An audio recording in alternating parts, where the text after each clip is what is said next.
When I first started raising chickens, one of the things that someone felt the need to tell me was don't stick younger chickens in with older chickens, because older chickens will oftentimes peck and sometimes kill younger chicks. And on the surface that would seem true. However, the inference is that chickens are somehow able to place a point of reference on another chicken's age and therefore pick on them based on that criteria. And that is not necessarily what is happening when you place a new chicken into an existing flock. What you're doing is you're messing with the pecking order that has already been long established. And like a lot of things in nature, sometimes the assimilation of a new chicken, whether that chicken be old, young, or the same age, can sometimes get messy. So our job as humans is to help ease that transition. Now, I've had some people ask me for advice on how to place new chickens into an existing flock, and then they always come back to me later and say, well, I tried all your suggestions, but it didn't work because I still see them pecking at each other. That is not an indication of whether or not what you did and how long you did them for worked or didn't work. Because what you're not going to do is you're not going to be completely removing all of the violence and all of the messiness that goes along with taking a new chicken and assimilating her into an existing flock. But what we can do is help manage it. Now, I have a 2x2 cage that I will actually stick a chicken in, and then I'll take that 2x2 cage and I'll stick it inside the run. And then that allows all of my current chickens to at least see and be around the new chicken. Now, in my instance here, this chicken is actually one that has already been a part of this flock, so there is a little bit of familiarity there. However, she's been away for about 3 or 4 weeks now, and that is long enough for her to lose her place in the pecking order. So there will be some point of reference that these chickens will be able to have, and so that'll make the transition back into the flock a little bit easier and a little bit quicker. But if you're starting with a brand new chicken that your flock has never seen before, this may actually take 3-4 days. I've seen it go up to a week before I felt comfortable putting the new chicken in with the existing flock. Now, I'll make sure that she's got some food and some water all to herself, and these rabbit waterers actually work pretty well for chickens as well. All they do is peck the ball on the end of the waterer and they can get their water. Now, in this instance, because this chicken has already been a part of this flock at one point, probably just 1 day in this cage inside the run is all I'm going to do. And then when the sun goes down and all the rest of the chickens go into the chicken coop and bed down for the night, what I'll do is I'll come back over here and then I'll take the new chicken out of the 2x2 cage and then stick her inside the chicken coop. That way when the sun comes up in the morning, she's there, they're there, and it's like it's just the way that it's always supposed to be. And I always find that in the morning, chickens are just really calm when the sun comes up, and it's almost like she's supposed to be there.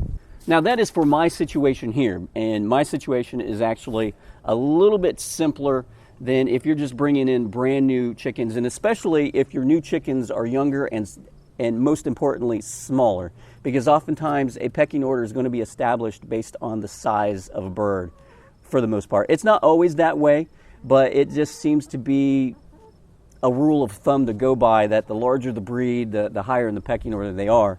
However, some breeds are just naturally more aggressive than others and will take on bigger animals. Also, some of this is going to be determined based on what breed of birds that you have in your existing flock already and what breed of bird that you're trying to introduce to them. If you have a bunch of Buff Orpingtons, they're a very laid back and docile kind of breed of chicken, and so they are a little more accepting of new chickens. However, if you have a flock of Rhode Island Reds, they can get very aggressive towards new birds, especially if those new birds are not the same breed. So if I have an existing flock of Rhode Island Reds and I'm trying to introduce a more docile type of chicken breed to them, such as the Buff Orpington, I'll actually leave the Buff Orpington in the cage for a longer period of time, so maybe up to a week.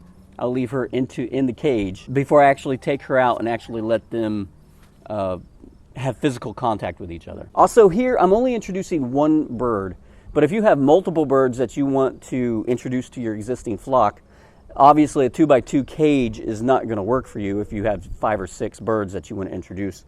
So my suggestion, and what I've done in the past, is actually partition off a part of your existing run and let the new birds have part of it and your existing birds to have the other part. But you always want your existing flock to have the major portion of the run that you're going to partition off. So if you have a 16 by 8 run, you don't want to just split it right in half and let your new birds have half of it and your existing birds have the other half. What you want is you want a majority of that run to be for your existing flock, because it is their territory. And you don't want your new birds to be able to go too far away from your existing flock. You always want them to be in close proximity to each other, because if they're not, then they're not ever going to get used to each other and you're just wasting your time.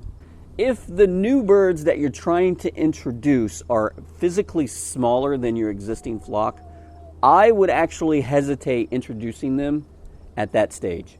I would actually wait until they get a little bit closer to the same size as your existing flock, because I've never had great success at smaller birds being integrated into that type of a situation. Now, one of the suggestions that I have heard in a situation like that where you have smaller birds is to actually give them a place where they can go and hide, and the older, bigger birds are not able to actually get into that place. However, you do sort of run the gauntlet with that.